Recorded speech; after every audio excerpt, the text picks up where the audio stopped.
Hey everyone, this is Andrew. Welcome to Atomo. This is Wednesday, December 28th, almost at the end of the day here, and you're going to be seeing the probably a lovely side of my head for a lot of this. I just wanted to take a look in this video uh, what peace might look like or not look like with the conflict in Ukraine.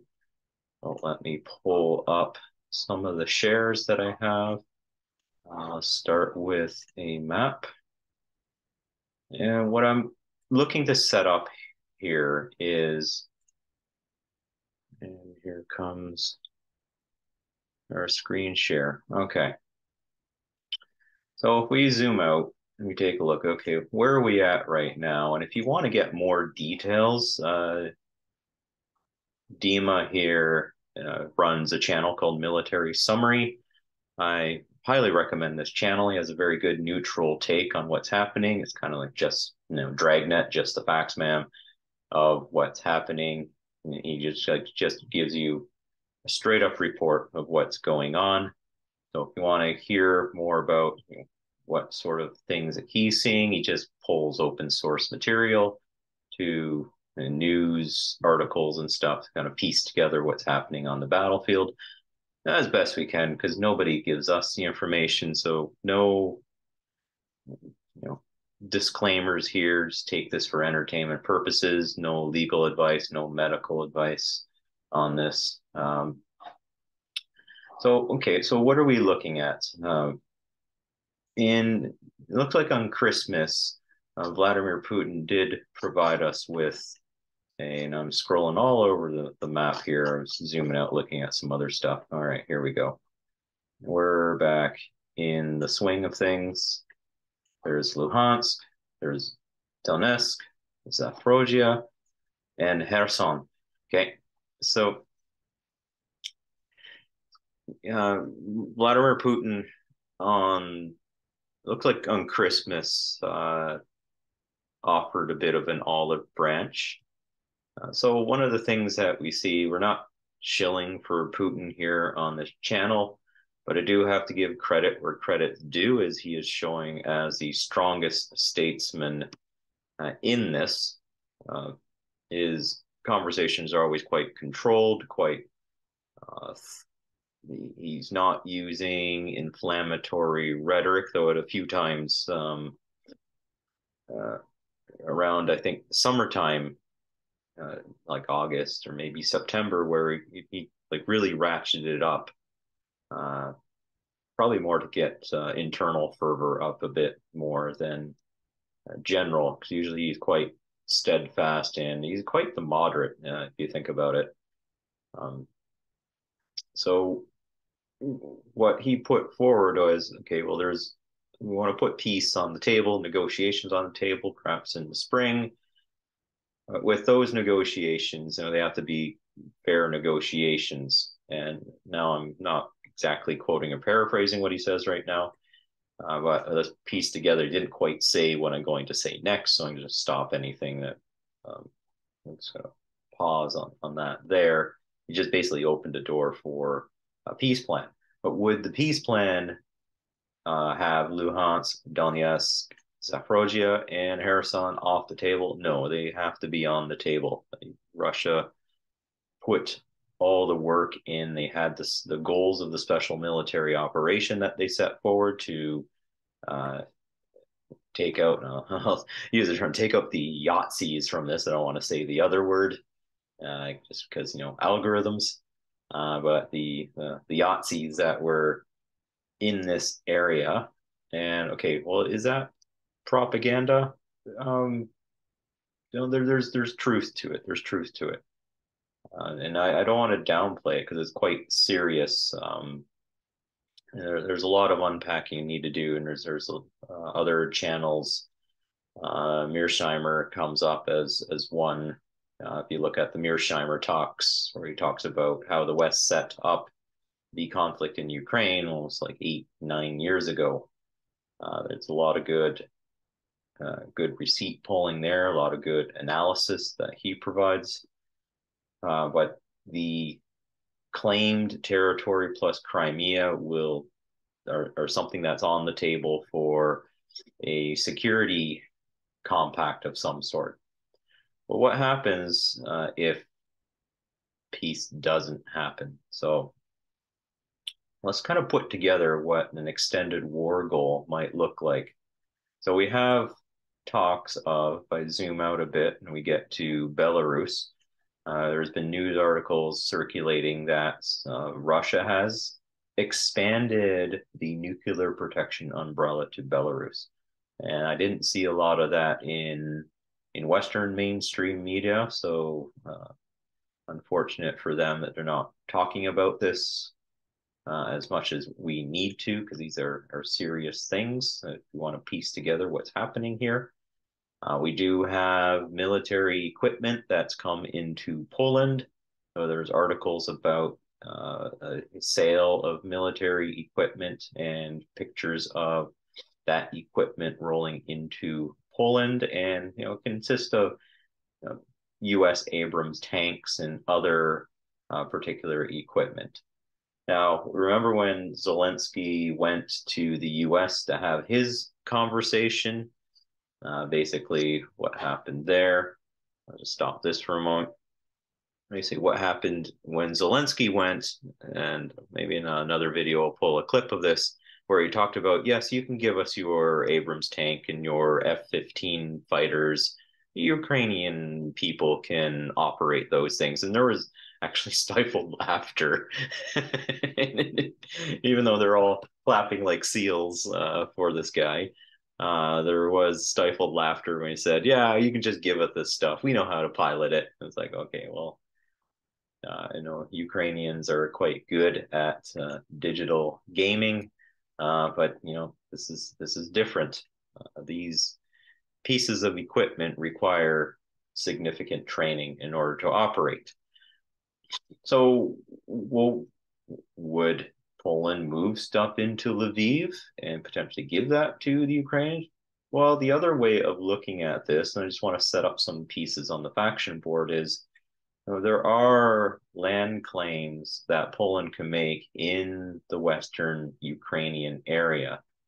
And one of the bigger objectives might be if we go from here in Lviv and draw our way down to Odessa, one of the things could be a protection instrument of some sort with Poland and perhaps some NATO troops saying, no, we're just going to do peacekeeping in this region. It depends on if there's any movement from Belarus, because there's a big setup that's happening in Belarus right now that potentially could put pressure in Kiev, especially if the Russians want to look at creating or taking decision centers off. But this is going to cost a lot of political capital. There's a special military operation, even though there's a push and move around Kiev in the early days, that's been pulled back, and it's going to cost some sort of political capital to reignite that. So what I think is happening, my analysis is there's kind of an escalatory tit for tat along the Russia, Belarus, Poland zone, and that if Poland puts more units in saying, oh, we don't like the escalation that Russians doing, then Russia can say, hey, that's a case for us to add additional equipment and material to the area. It does make the situation hotter. It's not something that we want, but it could create it's who goes first. And that's been a topic of 2023 is who goes first in these things. Because we saw with Merkel stating that Minsk was just to buy us time in order to arm Ukraine. Basically, we now have more of a stronger case for war for Putin going first. Here's one. You don't invade another country. We don't condone that. But you do have to look at military action as a type of diplomacy. Unfortunately, when things escalate to that point and nobody wants to listen to anybody anymore, well, then that's just is that a nature of us as humans that now we get into an escalatory conflict? And well, we are a race with a history of war, not condoning it. We're just looking at what's on the table here. So there is a possibility of a move into Odessa, especially if the new Russian material, there's talk of the 300,000 troops that they were training. It might be more. There's different opinions out there.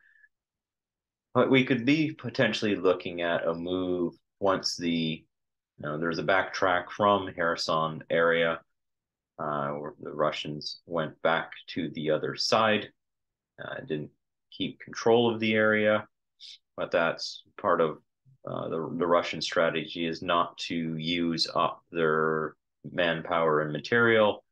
They are looking at a long war, a long situation here. And even in the videos I showed in last time, or tried to show, there's a little technical problem there. Putin did give the okay to basically open the wallet to military spending and technology improvements. Okay, so what also does Odessa give me? Well, I was taking a look, and I'm going to flip to. We have to put Transnistria into, and I gotta be careful that I'm Transnistria, I think is what it's called. A lot of these names and terms I'm learning a bit as I pull information on this, kind of do my investigative work into these. So the idea here is, well, can Moldova, we go back to our map here. Here's Moldova, and I'll zoom out a bit more.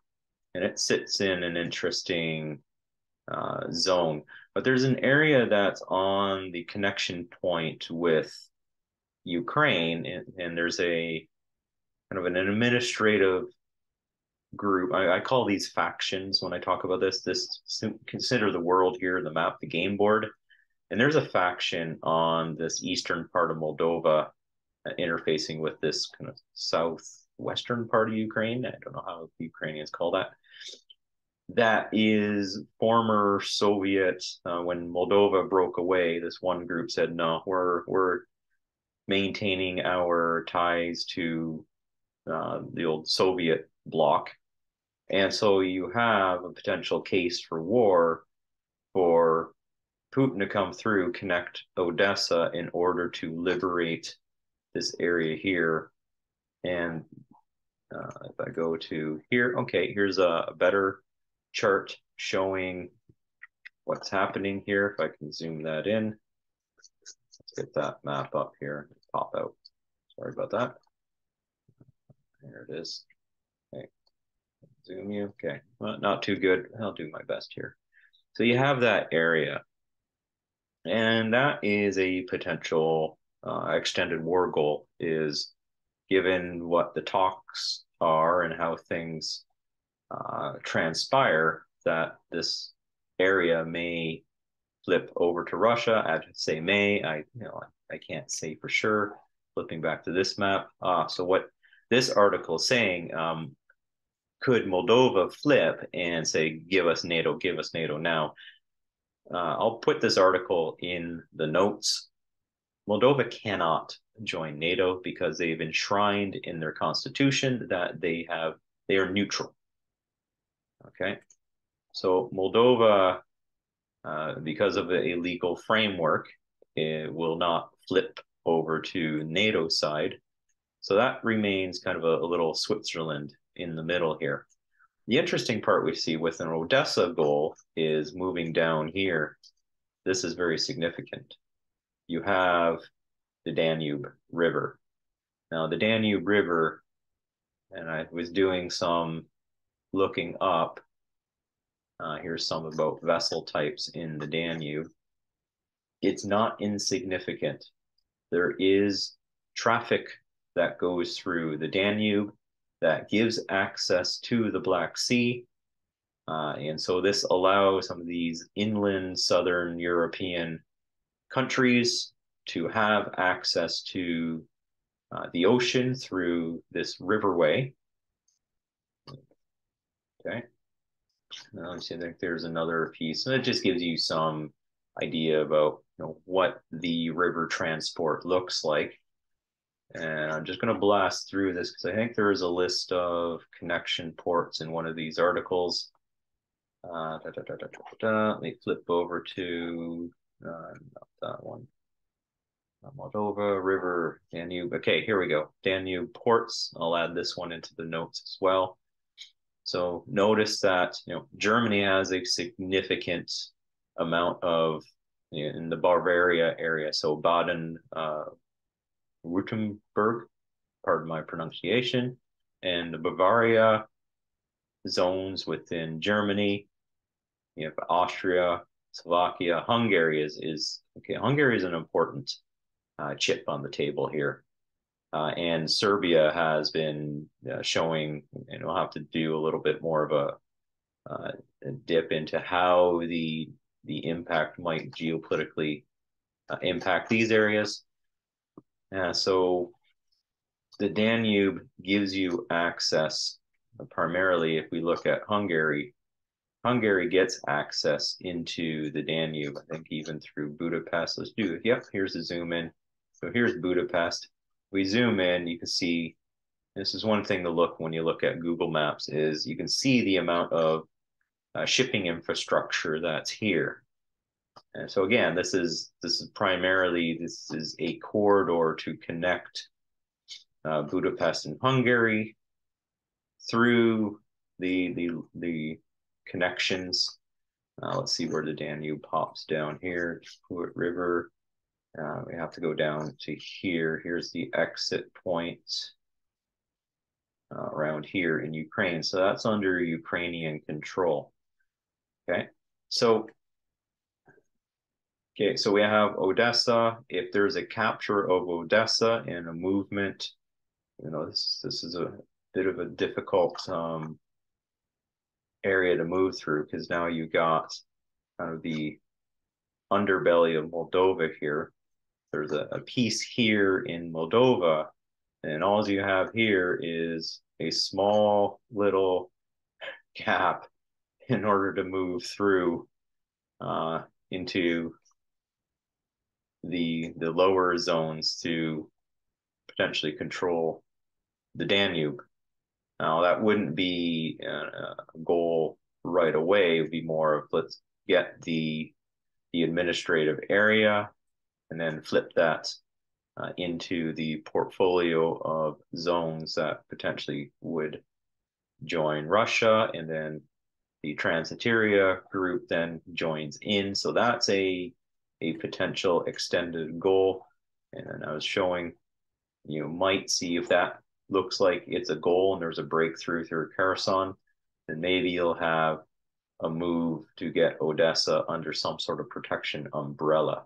So if peace is done now, then Odessa remains open, the Danube remains open, but that's a huge geopolitical game piece, is to take the mouth of the Danube and to put control on that. So now the other war goal is we're seeing these other things. So, and I don't know how Putin would, and the Russia group would solve this one, because they wanted to do the Yatsification. I know I'm saying the name differently. You can read the name here on the screen. I'm not going to say that out. No, because of sensitivity of these platforms. But you can take a look at the images here, and this propaganda.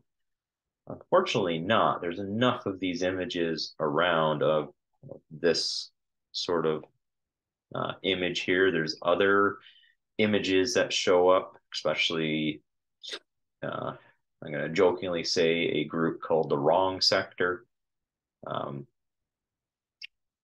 Now, I do have to explain some of my biases here. I do not like this. I had my ancestors fight in the Second World War against this thing. So, and I'm happy for the freedoms that we have, because we don't have this thing.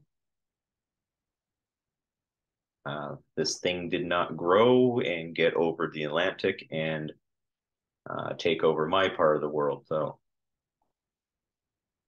somehow, sometimes it seems that our governments get a little too chummy with some of this stuff. So this article here, and I'll add this article, passage is more the left-leaning uh, group. And this article by these authors here talk about, and this is Canadian, we are in Canada here, how, well, this is the talk about the Azov Regiment is getting memory hold. And I did a look, when things started back in February 2022, saying, okay, well, what about this? And I also noticed there's a lot of chatter on Facebook that the neo-Yazis did not become clamped down on. Usually the algorithms, when they see this word that I'm highlighting on the screen, specifically this word, that the algorithms then come down pretty hard on that. But all of a sudden that opened up and we were allowed to talk about Azov more openly. And I did my searching, and my searching found that, yeah, the Canadian government did help fund the Azov Regiment. So shame, shame, shame. Um, and I don't see our media groups particularly calling them out.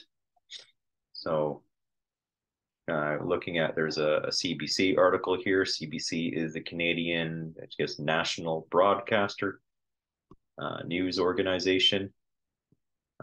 Some of the militias, including the Azov Regiment and the, I call it wrong, sector, are given to displaying far-right and even neo-Yazi symbols that have embarrassed the government and provided ammunition for Russian propaganda. Well, you're just admitting that they use the symbols, and even our prime minister in Canada, excuse me, Canada, during the trucker protest says, we don't stand with neo-Yazis and far-right extremists, except when the Canadian government wants to pay for that. They can blame it on Harper. Harper was a former prime minister under the Conservative Party, so they're not without criticism here. But any political group that comes into power can turn around and say, you know what, this is not right. We should not be getting entangled with this, because now you get kind of pulled in and complicit with the crime. And this is shameful for Canada to have done this. So I'll put this in the article as well. See, I don't know how. I'll stop share here. I don't know how this part of the goal gets resolved. All I can see, there's the political elements of the land and the people, and that's what Russia is looking to guarantee the security of, are the Russian people. And this goes back to, there's a lot of talk about Europe, and I've had the video about Europe and the garden. And well, we have to make more of the garden. You have to cut back the jungle, because if we just try to tame our garden, then the jungle is going to come over the walls and kind of take over our garden. So what does that mean about shaping the garden? Is, well, going into these other areas and trying to colonize them. And even in Canada, we have a strong reconciliation aspect about colonization. And I find it kind of shameful that we do reconciliation, and there's things that we do, like talk about the unceded territories or the First Nation territories in our lands, and there's almost like kind of doing penance for taking over this land. I don't want to get into this, because that's kind of this. It's just, and this is one of the things where I need someone like pro and con on this to talk about it, because I do have I don't want to get too far down that rabbit hole. But if you take that and say, okay, if you're making that a part of your value system, that, you know what, we have this thing, we don't like the colonialism thing. Well, that if you take a people who's been in a particular land for a long period of time and then say, you know what, you got to join us or you can get the heck out and go back to Russia. Well, this is multi generations that have lived in these places. And so that's a case for why, you know, when you look at the referendums that they even held, that there was a large turnout, and also the people voted that they want to join the Russian Federation. And there's been even some articles of independent folk. There's one gentleman from Germany who went and helped to administer the referendum, and boy, that person was slapped down hard. Why are you doing this? And so I used to do Model United Nations. I'll end on this. And part of the Model United Nations thing that I learned when I did this back in the 90s was, you know, people and groups have the right of self-determination. I get that there's a lot of legal frameworks involved in various different countries, but if there's a group that says, no, we want self-determination, um, take a look at the Transnistria area in Moldova. Basically, they kept one of the former Soviet army brigades, and that army brigade said, yeah, we're with you. We're not going to let somebody take us over. And so that guarantees security of the area. So what's one of the things you need backing with is you need to have a little bit of muscle to back up your claims. And that's just the way the game board works. And you can cry and again, I don't like conflict. I don't like violence. I'm more of that libertarian side of myself. So, but we have to take a look at when it really comes down to the brass tacks and you want to, and I'm not condoning violence or anything like this, but I can see how when the game board sets itself up and people want to have their right of independence, you do need somebody to help you out a bit with the muscle in order to do that. And so I have to put myself in the shoes of the people who perhaps want to go in one direction, but then change. So, you know, back in the day, there was a vote that, okay, you know, Ukraine should be its own independent state. And that was when Russia, when the Soviet Union broke down, say we don't want to be part of that dumpster fire. I think we'll just go our own way. Then realizing my dumpster fire is a lot worse than that other dumpster fire. And well, things change and situations change. So people want to change their mind. And this is what a lot of this military operation is all about is, well, changing of the mind and kind of setting up a type of value systems where, you know, what you're seeing is Russia saying no to the larger unipolar type government. They're looking at a multipolar world. So that's a part of, you know, what we're seeing as we start off the 2000. There's some history does rhyme. Maybe it doesn't necessarily repeat itself fully, but it does rhyme. And we see kind of a new type of Russia emerging. They've gone through all the hurt and all the pain, and it looks like they're ready to exert themselves differently. We're going to watch and see how this plays out. While the West, it looks like it's deteriorating, and it will need to go through kind of a reformation. That's a bit of what the Build Back Better is all about. Is, well, we need to, you know, blow ourselves up and crash ourselves so we can get back to that building up better and that reconstruction. So Build Back Better conspiracy theory, I don't think so, because so many of our politicians back around, I think, end of 2020, maybe 2021, I believe, especially when we had the Canadian election, there was a lot of the Build Back Better stuff that was coming up. So I think the idea with that is, well, if we can pass big spending bills and, you know, crash our financial markets, and we can reform them into a new financial unity. and bring them all together under one umbrella across the world. And that means we can start the rebuild faster. But with the rebuild comes a change to power. And what we're seeing here with the special military operation in Russia is them saying no. And there's a lot more unpacking to that to do, but and that's the analysis I wanted to put forward here for you. Thank you for spending the time, and I hope you have a great day.